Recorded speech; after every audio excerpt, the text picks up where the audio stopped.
Right, guys, welcome back to Artem at Home, and I wanted to talk about some UFC news that we have been getting lately. Shout out to Big Marcel, of course.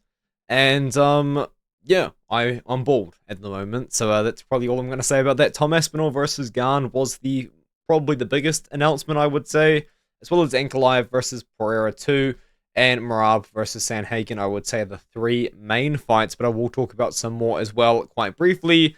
Now, ignore all of the ads that you are seeing right now. It's just the Artem at home experience, I guess. But anyway, I do think Tom Aspinall beats Gane. I think this was the fight to make. I know people are saying Gane doesn't deserve, and he's already lost to Jones. He's already lost to Ngannou. This, and that.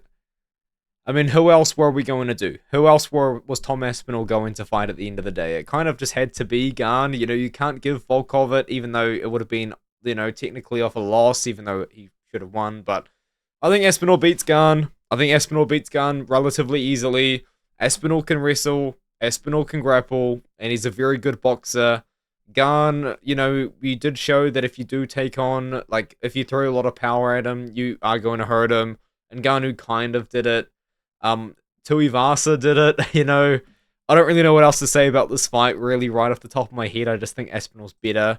Now, this fight is interesting to me because I am going to pick Pereira in the rematch. That is something that I said when the fight happened. I thought that Pereira won the fight when I watched the fight the first time.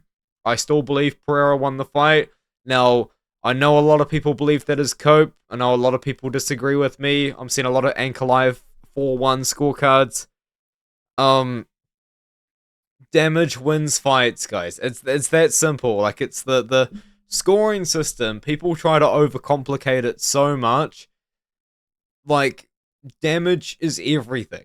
Everything is damage first. Pressure, cage control, that doesn't matter. That's not scored unless damage is equal, and damage is never equal. Show me a round which damage was equal that isn't like Namajunas versus Esparza.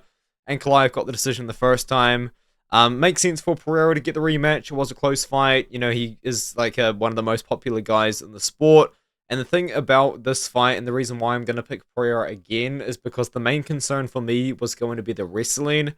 Pereira defended every single one of Ankalaev's takedowns, so it's not really something I'm worried about.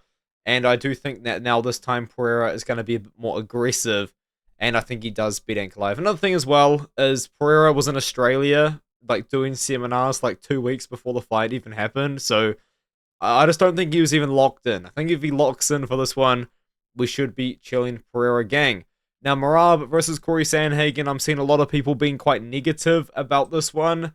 Personally, yes, Sandhagen did lose to Umar, who of course lost to Merab, but at the same time, I do believe that Cory Sandhagen kind of always has been the guy that can present a unique challenge to Merab. Now, do I think Merab wins? Yes, I do think Merab beats anyone in 135 right now, which is kind of crazy to say because 135 was the most stacked division at one point until Aljo and Merab come along and ruined it. But I think that Sandhagen's really good at striking.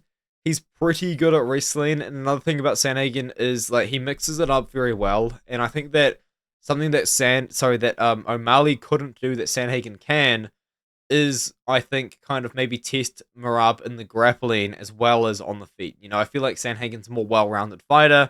Sandhagen's a very good striker. Of course, Sandhagen is going to be the better striker in this fight. It's just, can he defend the takedowns from Merab over and over and over again? And I can't help but look at the performance against Umar. I did pick Sandhagen to beat Umar Nurmagomedov, and honestly, he just kind of collapsed under the pressure, and that's what Merab does. I don't think Sandhagen is going to have a good performance here against Merab. Now, could I see Sandhagen knocking out Merab with a flying knee? Could I even see Sandhagen just piecing him apart for 25 minutes, defending the takedowns? Yeah, that was kind of my vision for the Umar fight, but it's kind of been proven that you can pressure Sandhagen. You can back him up, so I think that it's going to be a pretty good fight. Now we've got Zach Reese versus Cedric Dumas also announced.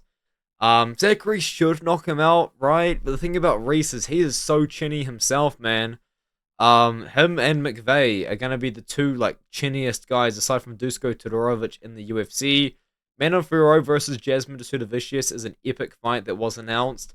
Early lane kind of still is Manon, but let's be fair, she didn't really have good performances against Rose Namajunas and Shevchenko. But this is cool. This is a title eliminator for Jasmine Jasudavicius. A very deserved sort of opportunity for her. And it's in Canada as well, which is news to me. They're going to Canada in October.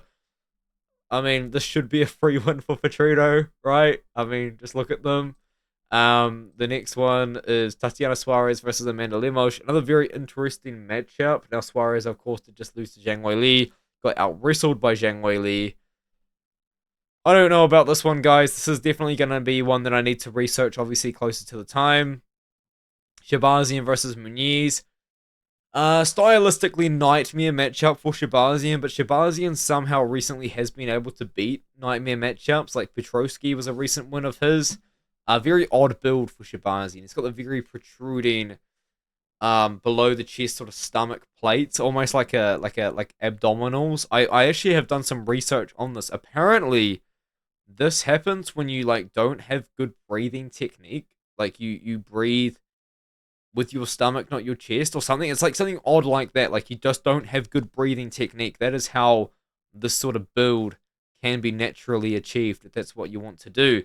Obviously, I talked about that. Rountree versus Jiri Prochazka, of course, is also pretty exciting. Now, personally, I am still going to go with Jiri.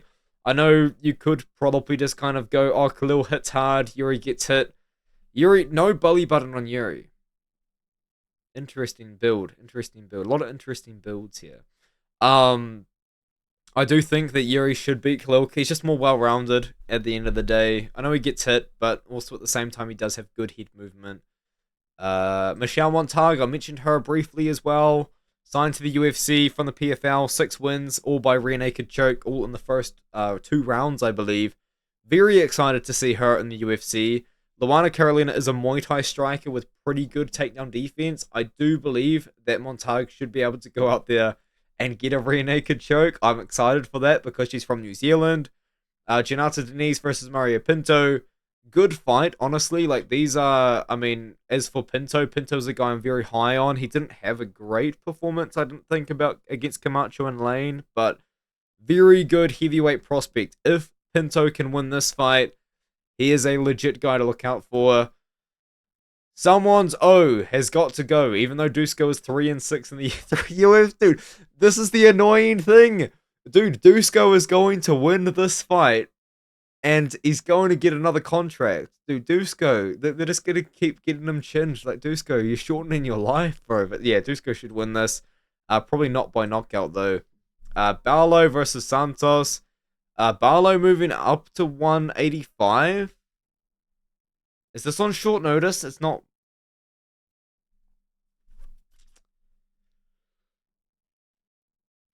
It's news to me. It's news to me. What are the comments saying? Easy 185 deep. I just don't. I think long term, but not. I don't like Barlow at 185, guys. I don't like Barlow. This is a good fight in Australia. Alexia Tainara probably should beat Loma. I like Loma, though. Another fight in Australia. Kind of a banger. I do like Josias Musasa a lot, but he's taking on a grappler here. I mean, but Thickness is bad at striking. Another fight in Australia. Navajo Sterling taking on Rodolfo Bellato. You guys know, I do think Rodolfo Bellato is terrible. Now I'm really putting it on the line because he's taken on Navajo from New Zealand, and I've talked down Bellato since he fought on Dana White's Contender Series the first time, and he got slept. For the second time, by the way, by Vitor Petrino. I just think Bellato's talentless, man. I do still see some potential in Sterling.